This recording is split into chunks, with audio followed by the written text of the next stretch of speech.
God bless everyone out there in Radio Land and in the internet world. This is Barry and Karen coming to you from Embrace Marriage Ministries. And this is our Embracing Marriage Together podcast. I just got the wrong title on top. But it is not, this is actually a, Dare to Be Different podcast. But this is going to be our lesson that we were referring to on the last time we were with you guys. Tonight we're going to be doing some lessons, start of some lessons that we had planned to do. We're going to be talking about actually, I had in the description, it was talking about the process, the progress, and the success in life. Life in general, but we're going to kind of stem it, use an example, you just using our relationship and other instances in our lives that we had to go through a process and to tie it all together, because when we was talking about this, we found out that all these words were synonyms. so Yeah. so we're basically talking about one thing, and that's going forward and making a move forward in your life to benefit not only your life but the lives of those around you. And so my wife, it's her thing, so she's probably gonna talk more about it than I am. I'm just going to be the interjector. Yeah. Yeah, I think we're gonna start off with like I say, processing our marriage. I think I'll be a good start. I said, well, where do I want to start? So I said, okay, let's start off from the very, very beginning. When we first met each other, we was going to the same church. We was both we had developed a friendship. We was more like buddy, you know. Sometimes y'all see us interact and you can kind of see how we clown and act silly and all that. So we started off as friends and ended up getting engaged and getting married. But this is what I really want to deal with is my process. Okay, I started off, number one, with some rights and some things I did right, some things I did wrong. Now, one thing I can say or admit to that I did go into it wrong is with unexpected, unrealistic, is what I want to use, the word I want to use, unrealistic expectations of marriage. Yeah. Having the wrong mindset was another thing, because I went in it with this little fairy tale mindset that I was married Mr. Perfect. That he was, because I looked at the fact that he was, he was a Christian. At the time he was a minister / prophet, Sunday school teacher. And so I went in it with, okay, well, he's all these things, so he should be perfect, I didn't go in it thinking that he was gonna that he had flaws. That was the farthest thing from my mind.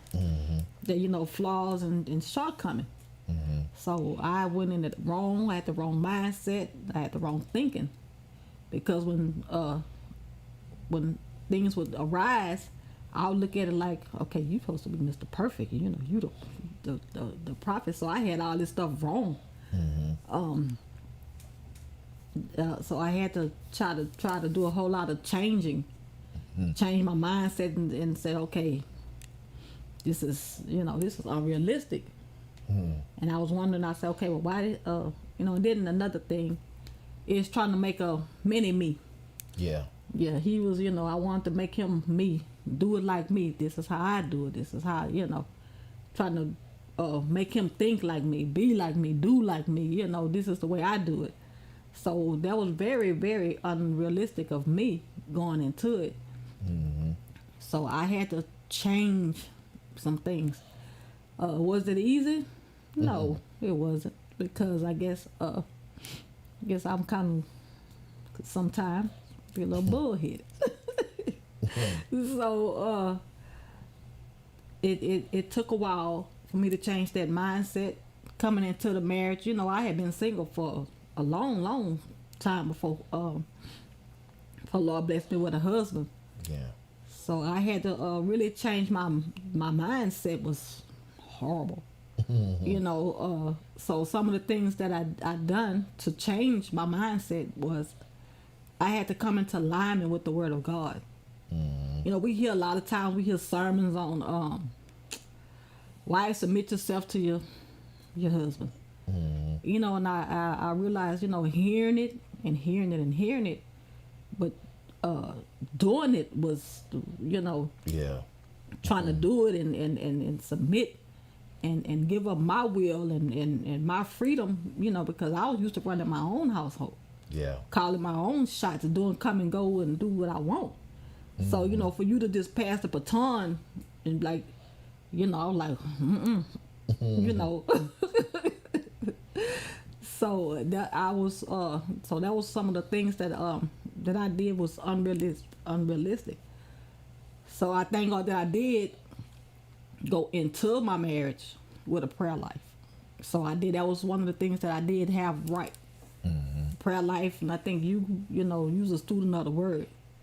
So it was much prayer, and him, he would always get in the Word, and he would teach me a whole lot of things, and that kind of helped me make the progress.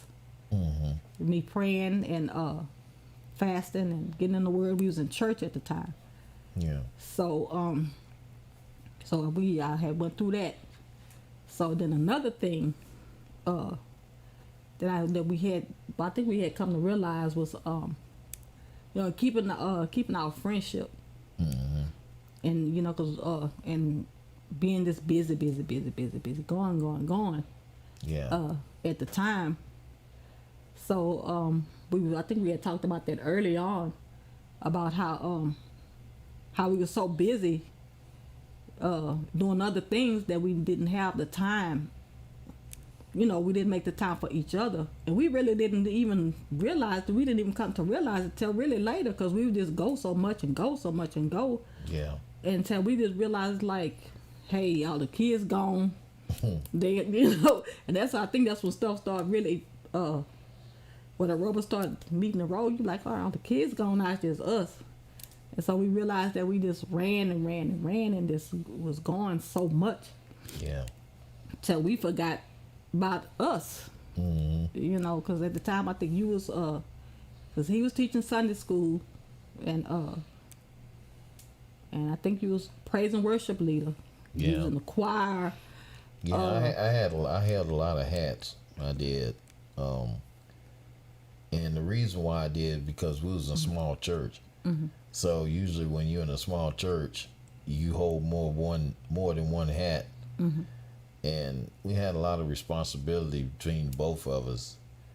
And that was the thing. When you got responsibilities like we did at the time, you know, we didn't really have time, you know, for each other, and that was the thing. And go ahead. Go ahead. Okay, yeah, cause like I say, cause I did a whole lot too. Like I say, cause I would we had a whole lot of functions, and I was doing a whole lot at the time. And I think one day we just had realized, like, hey, we need to start back dating. Because we had just like to stop this dating, this period. You know, I mean, you know, like this. Now, we would always go places and do things together, but it was mostly church. Yeah. And like I said, we would take, I think at the time we didn't have a car, so we did a whole lot of walking. And so we had to we had to realize that we needed to develop our friendship. Mm-hmm. We needed to get that back. The dating and just spending the quality time. Yeah. Cause like I say, cause we would just go so much till it was like we didn't even realize it that we had just forgot about us. Mm-hmm. And, in the process, so I say no. We started dating and doing things together. But so we did that, and I think that was maybe, I jumped a little bit too far, with the that. So then I think another thing that I was unrealistic in is always thinking that I had to be right. Mm-hmm. All the time. So that was another mindset that I had to change. Yeah. Was wanting to prove to him that I was always right. You wrong, I'm right. So that was a struggle for me, because that pride. I had to give up that right. Yeah. To always want to be right, want to win the arguments, want to win the discussion. So I had to. That was a struggle for me going into marriage, because I was like, okay, God, you gonna have to help me, in this, because I wanted to be right, and I want to prove to to him that I'm right and you wrong. Yeah. And then he would have his way of doing it, of proving that he was right and I was wrong, because at the time, like I say, because he was he's a student of the word of God, so he would get the Bible, because like I said, we didn't know nothing. No. We didn't know anything. So he would come at me. He would get the Bible. He would open it up, and he would find a scripture that that was pertaining to whatever we was trying to let's see what word I want to use. I wouldn't say when we was trying to handle our conflict. I just said it like that. We were trying to handle our conflict. Yeah. So we did a whole lot of things right, and we did a whole lot of things wrong. Yeah. So that's another thing that we was doing. Mm-hmm. That it wasn't right. Mm-hmm. So I had to I had to learn how to listen. Yeah. And stop and act like I was right all the time. Because that was tough. Yeah. Well, the thing is that we had to learn how to take on different roles, because when we got together, like I said, she had been single a long time and I had never been married, and then I was young, I was younger than her, and she had big kids. Now her kids wasn't because we, like I said, we shared before, we don't have kids between each other. It's just the ones that we had when I met her, and which was hers, and they weren't babies. They weren't walking little toddlers. They were grown kids. They weren't grown, but they were older. They were like, the three oldest one were teenagers, and then the other two were like preteens. So they were pretty close to. The oldest one was close to my age, and the rest of them.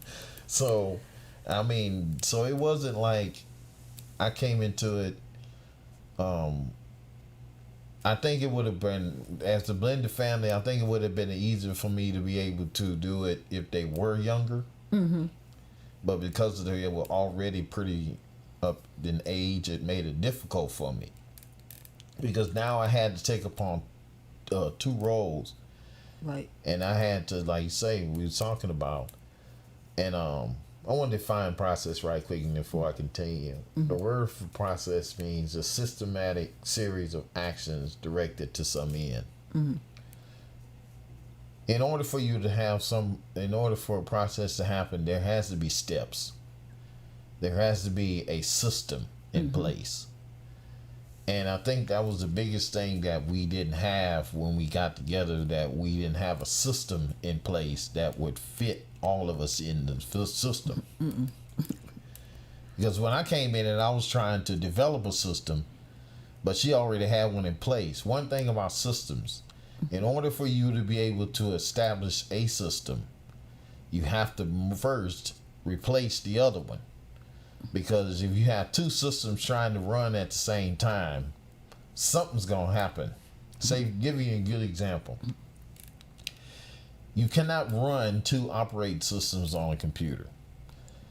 And you can't run two different ones unless they're running independently of each other.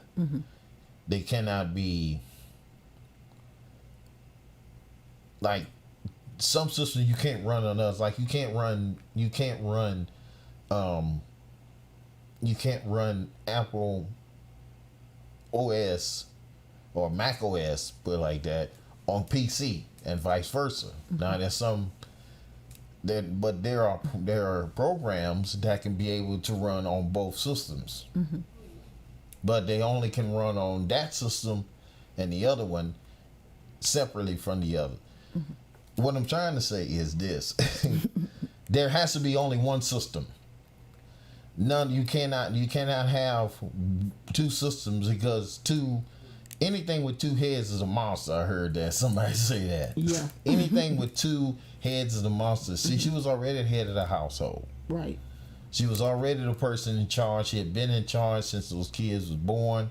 She had been single all her life. There was no guy in the house that came in and tried to tell her how to do what this and that. I come into a household that my wife, she kept everything under control, because she did discipline them. They never was without discipline, except the ones that wasn't around, which was my son. He wasn't around that much. And so, but she had a system in place. So the only way that the one that God had given me for that household could be established is that she would have to submit her system to mine, or we'd have to combine them. We'd have to merge systems, put it like that. Yeah. We'd have to basically work together to form one system, one thing that would work, one set of rules for the whole house. And that was the process, trying to make all these people come together under one roof. Now, granted, it didn't always work.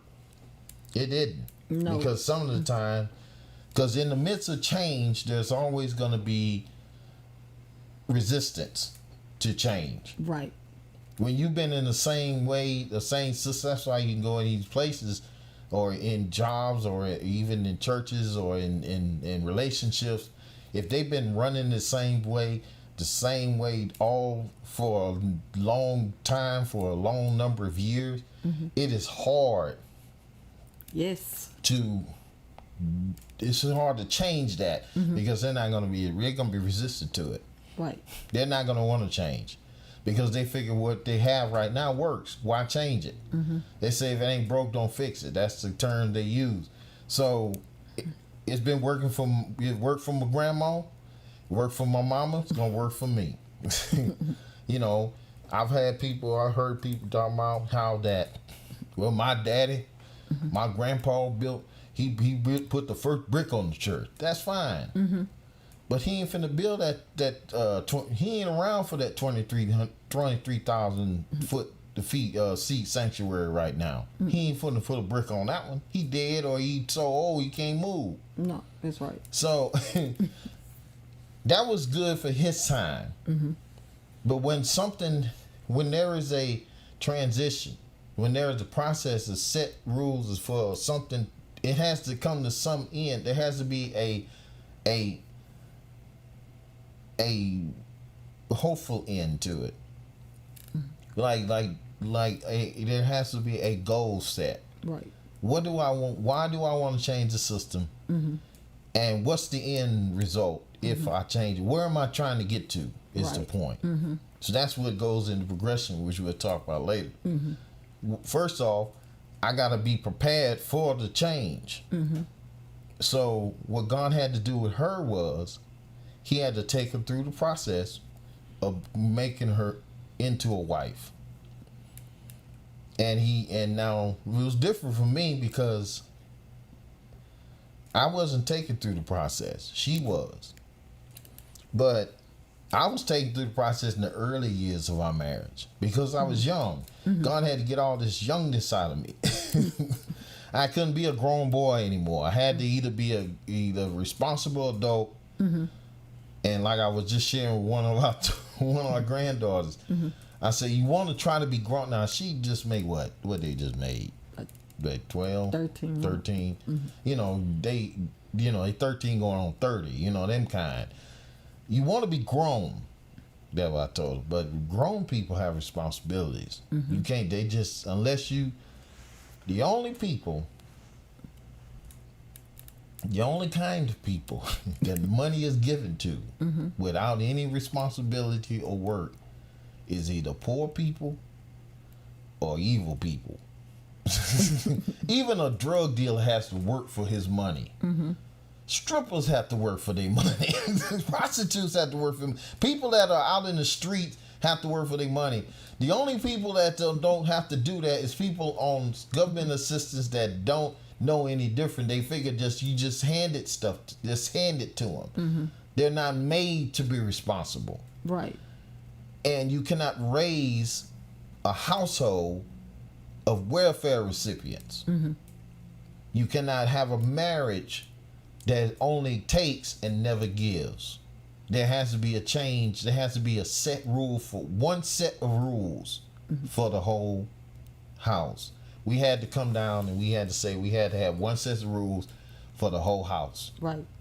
And we can't have favorites. We can't have favorites. She can't favor a son. I can't favor the daughters. We can't favor one set of rules for all. If one of them do wrong, they have to be punished for their wrong. Right. Now me, like I said, then you have to understand too, when you come together, you bring all this other stuff into your marriage that was brought into your life. Because you bring into your marriage all these different paradigms and all these different ideals and how you was raised and how your mama raised you and how your daddy raised you, and if you had a daddy around, or how he treated his mother and how he treated his wife, how he treated your mother and stuff like that. And so you look at that. Right. You look at how a man treats his wife and if he cheats on her or if he beats her or if he does that. Now you may say in your head, now here's the thing would happen with me. My mom was a real hard woman, okay? She was real hard on me. And the only reason why she was hard on me is because the fact is when I was younger, I wasn't that great. I wasn't bad, but I was just, I didn't listen to her like I should, in a lot of cases. She'd tell me come in at a certain time, wouldn't, and stayed out a different time. And I got in a few things, but I wasn't like heavy, and like I was always locked up in jail and peace was bringing me home and, and I was in the gang and nothing like that. I didn't have a rough childhood. It was just that I felt like she wasn't around to be a real mother to me. So I had to find other parent figures, and I clinged to other people who were like parents to me that helped me to be able to be a better man, a better person. And so she didn't take that time until we got older. Our relationship changed, but once I got a family, that was different because she didn't see me ever getting one. My mom, this show you, she did a lot of stuff to prevent me from going forward. And my mother never taught me how to drive because she had one fear. And I think I told my wife about that. Yeah. She had one fear because my lady that was I used to call her Aunt Bud. She had passed a long time ago, but she had a son who drove real fast. Michael drove real fast. Okay, So my mom, in her head, thinking that if I teach Barry how to drive, he gonna drive like that. I don't drive fast. If anything, I drive the speed limit because I done had so many tickets. I didn't have a bunch of tickets, but I had enough to get my attention. I had maybe 2, but they got so big because of lack of responsibility. It goes back to what we were saying earlier. The whole process of the thing is this. I had to learn how to be a father and a husband. She had to learn how to be a wife, but God had to take us through a period of procession. Yes. So that we could be able to, a process period, like it says in the next definition, a continuous action, operation, or a series of changes taking place in a definite manner. We had to go through a series of changes. I had to realize that I wasn't single anymore, that I had a wife and kids. That I couldn't just quit a job just because the dude pissed me off. That's kind of that was the mindset I had. I get mad, dude make me mad, I quit. And I was like, man, I don't need this much job. I go. And I would leave. I'd bounce out them jobs. He would call home and say, babe, I just quit the job. I just quit it. I just quit. They made me mad. I thought I ain't gonna put up with this. I had to have this mess and this. Yeah. I'm like. And so I did that a couple of times. I did that a couple of times, and the Lord himself had to stop me from doing that. He said, look, you're going to have to stop this foolishness. This is exactly what he told me. You're going to have to stop this foolishness. Because number one, it's not about you anymore. No. You have a family, you have children, and you have a wife. You are responsible. You're responsible for taking care of them. I'm going to help you, but you are still responsible. So ever since then, you'd have to basically either fire me or something have to happen for me to lose a job. I ain't gonna just walk away from one, I tell you that. And I stopped that so long now. I've been at one job for the longest I ever been at a job was 9 years, and that's just the last job I had. Because of the simple fact I realized that I have responsibility, and when you get older, and then I got older, once I got in my 30s, I kind of settled. And then like she was telling you earlier, we was busy doing church. Now, I ain't saying ministry, we was doing church. It's a difference. When you're doing ministry versus church, we were so churched that we didn't have a life. All we did was church. And if it wasn't a sale, I had to preach, or I had to go preach, or then I became the pastor of the church, and that changed everything. Then I had to go deal with. It's different when you're on that opposite side of the desk. You got how the stuff that people would do to you because they want their way. And so the thing is, and then I had to deal with people telling me not to use a gift that God gave me. What kind of foolishness is that? So I had to learn how to say, okay, God, you're going to have to show me exactly what you want me to do. Right. What you want us to do. You put us together. So what do you want us to do? I can't do, and that was another process. A process of knowing exactly what God called us to do. Yeah. Is this what he wants us to do? And we go through a series of process. You do. Every day you go through a series of process of God changing you and adjusting. I heard somebody saying how that like when you flying, there's constant adjustments because you have to adjust. Yeah. Even when I was doing I was in the Navy and I was a helmsman, and I taught a few of the people, some of the best people that they had on that ship. I taught them because I had this ability to, if I would teach them, I want to be better than me. And a lot of the people that I taught were better than me. For you to be able to dock a ship, you had to be really, really good. And the guys I taught on the helm They were better than me, but I was good. I was stupid, but I was good. Yeah. But one reason why I say I was stupid because I would get bored real easy, so I would do crazy stuff on the wheels and make the ship rock at 3 a.m. You know. So, but we always had to make course corrections, Right. and there was always a time when they would always say, Seaman Craig, make your head in 90 degrees starboard, something like that. And I had to repeat the order back, and then we had to make the adjustment. Not only did I have to make the adjustment, but engineering had to make the adjustment because they had to make sure that the rudder was going the same way as the wheel in the front, because that's how they made the adjustment. So a lot of times in your relationship or in any in life period, you have to make adjustments in order to be able to get forward. Right. And that's when you get in, and then I don't want to get, like she said, get too far into progression because that's the next one. Yes, and then another thing I had to learn in the process is this. Don't let people decide what you're supposed to do and what you're supposed to be. Yeah. That's another thing I had to learn in the process. Not only being a wife, not only being a mother, but even my life in general, because he was in leadership. So and a lot of time, one of my process was to find my place. Yeah. In his life as a wife, he was in ministry. So I had to find my place, and I let people decide my course. Yeah. Which way I'm going to go, which way I'm going to take, because they feel like, because he was in the forefront. Yeah. And I wasn't. She had to do what I was doing. Yeah, so I guess because he was a preacher, I was supposed to be the preacher's wife. Yeah.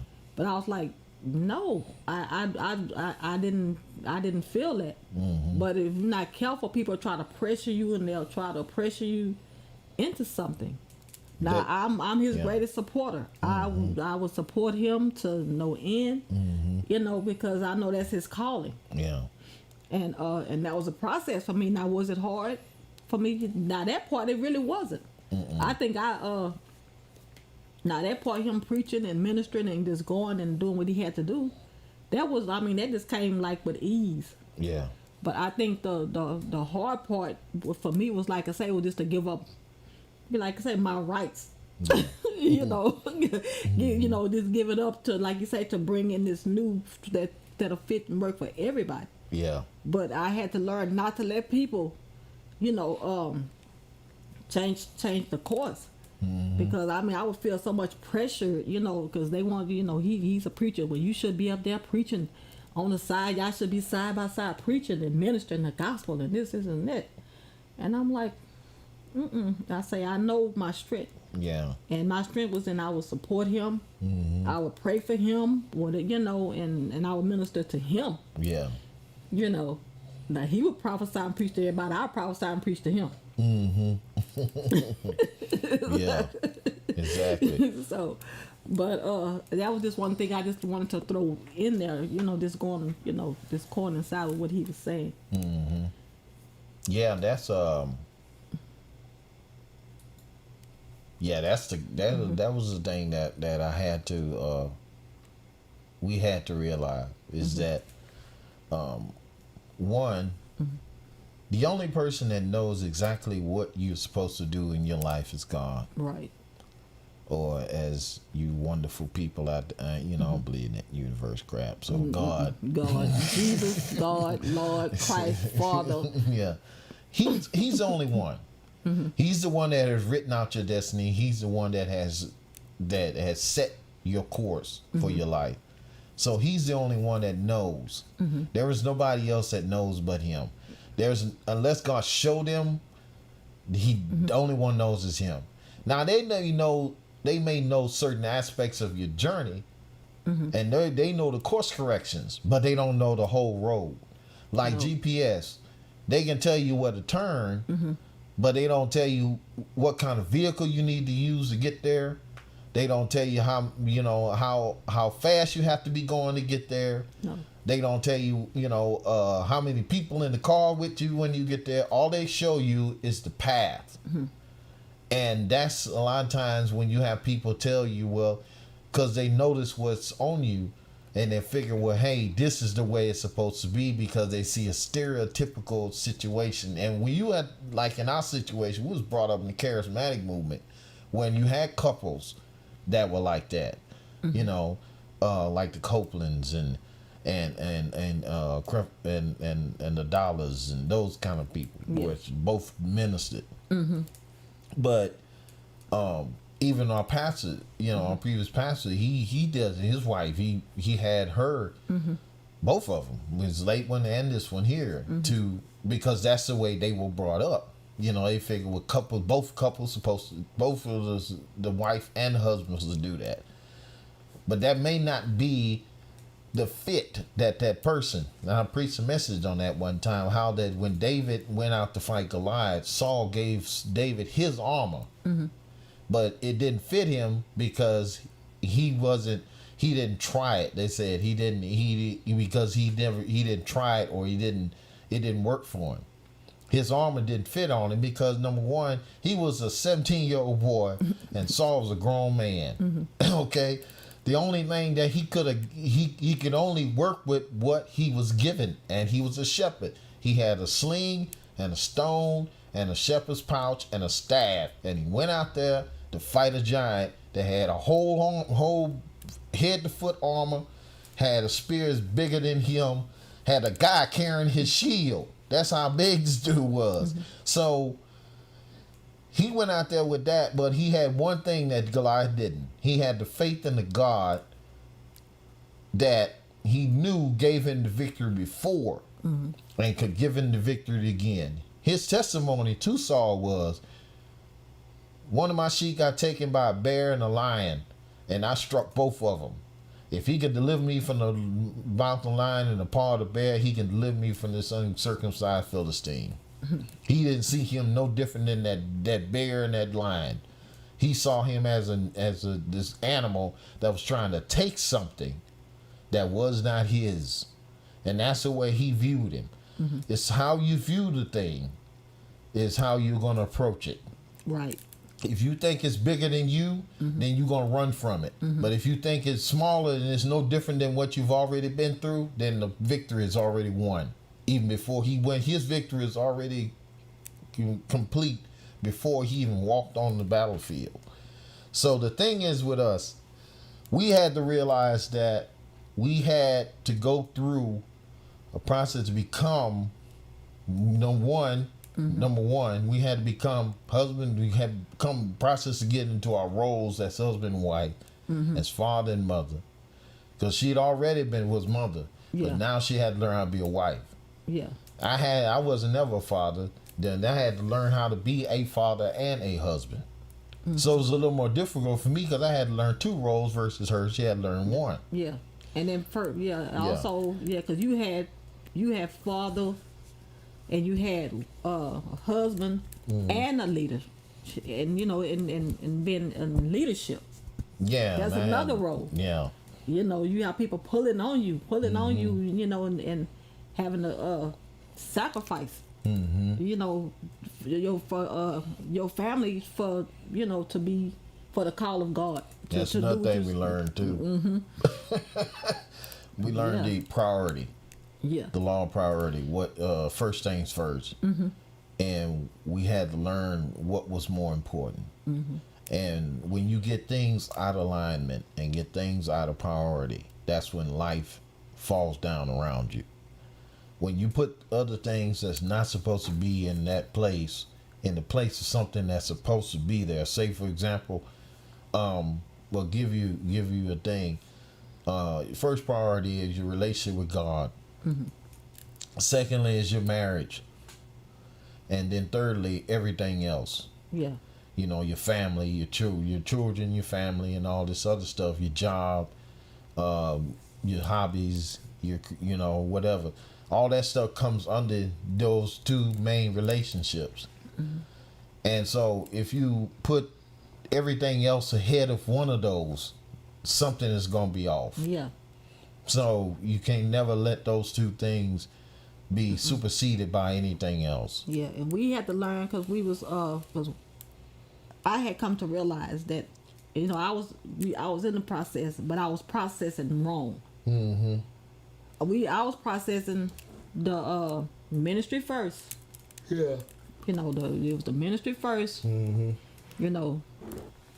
Husband and children, or children or husband, whoever I felt needed the attention the most. Yeah.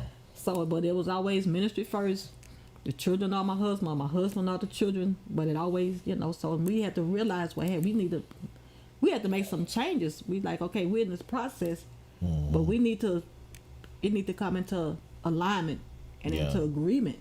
Mm-hmm. And that was one of the things that it's better. We got it straight. Yeah. So yeah, we got that together. We got it straight because we didn't realize it. At the time.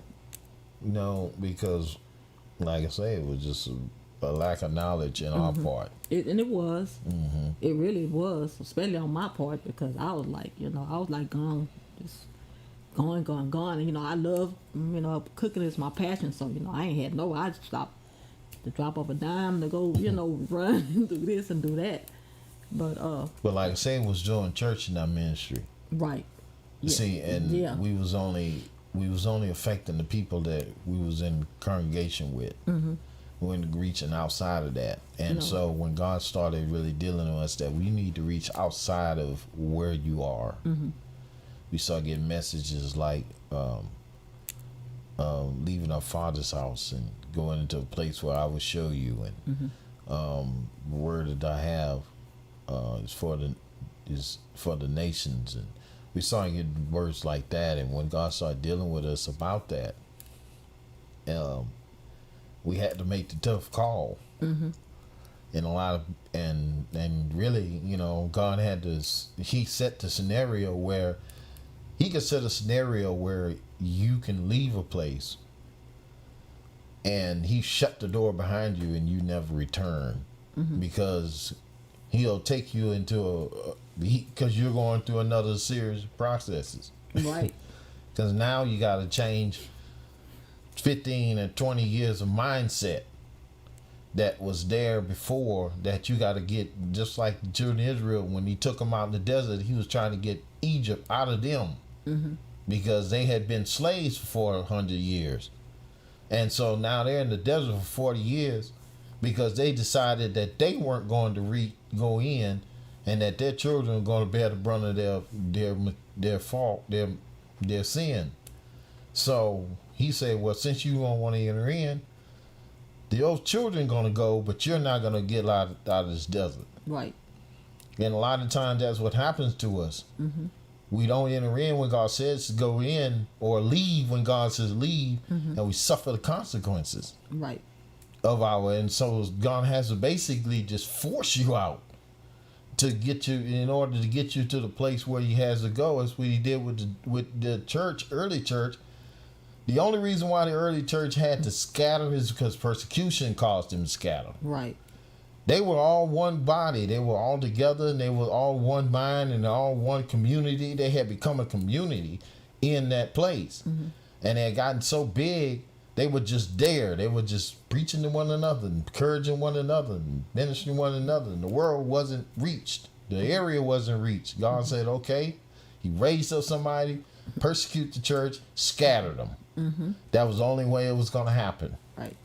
Now, it doesn't necessarily have to happen like that, but I've seen different Bible cases where the only way that a lot of things will happen is God has to put things in your life to stir you up, to make it some kind of conflict or some kind of persecution or some kind of adversity. Something has to cause you to say, hey, you need to move from this spot because you've been here long enough. I got better for you.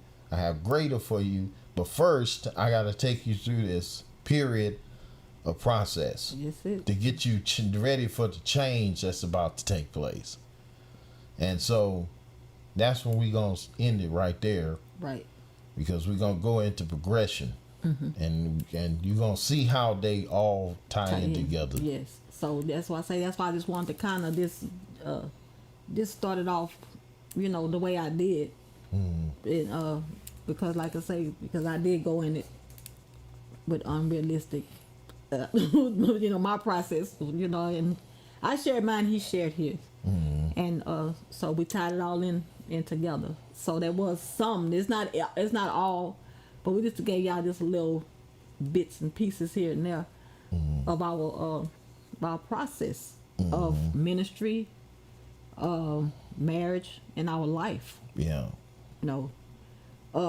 Mother, wife, and church. And he, like I say, he had more responsibility than I did.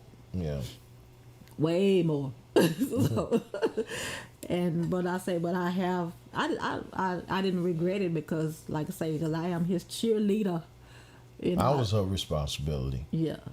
I was just his cheerleader. I loved it, and I guess that's really why I didn't really make a big old issue, a big old deal at the time, because like I said, I just loved to hear him minister. I loved to hear him teach, so I was like, hey, that's why I think that's really how we just got lost. Because like I say, because it was just exciting just to see you teaching and ministering. But like I say, he was church first, me, the kids, or sometimes it was church, the kids, and me. So we both had to realize that, okay, we need to process this all over again. We had to make some changes, and it was for the good. Yeah, it was for the great good. Yeah. You listen to Dare to Be Different podcast with Barry and Karen. We thank God for you joining us and being with us. If you want to check us out, go to our website, embracingmarriagetogether.com. If you want to leave it, it's our link in our chat. But also, you can go to that website if you want to leave us a prayer request. There is go to the contact page, and you can leave your name, your number, the email, and the message that you want us to pray, or the request that you want us to pray for. And like I said, this will be going up on YouTube. It's on Periscope also. If you're on Periscope, my wife, she's gonna share it with Facebook. I'm gonna probably try to put it on Instagram.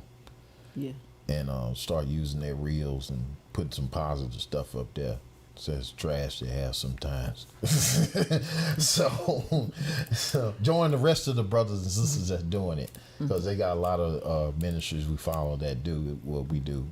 So we just want to add our stuff to theirs and stuff. So we thank God again. We're gonna leave you, and we're gonna pray before we go. So we pray for those that don't have prayer requests out there, and because it is prayer time, yes. According to my wife's watch. Yeah. So we're gonna pray, and we're gonna go, we're just gonna go after that. Father, we thank you for the opportunity to come before these that are listening. Even though we didn't have a live audience, we thank you that we do have an audience now, because someone is listening to this, someone is looking at this, someone is hearing this message now. Pray that whatever we said will be encouraging, be helpful, will be inspirational. We thank you today for you blessing them. Thank you that you would keep them, that you would invigorate them with a new passion to do what is right. We thank you for it. We give you the praise for everything in Jesus' name. Amen. And on that note, I would like to say embrace God, embrace love, embrace one another, and dare to be different. God bless y'all. We'll see y'all on the next time. Good night.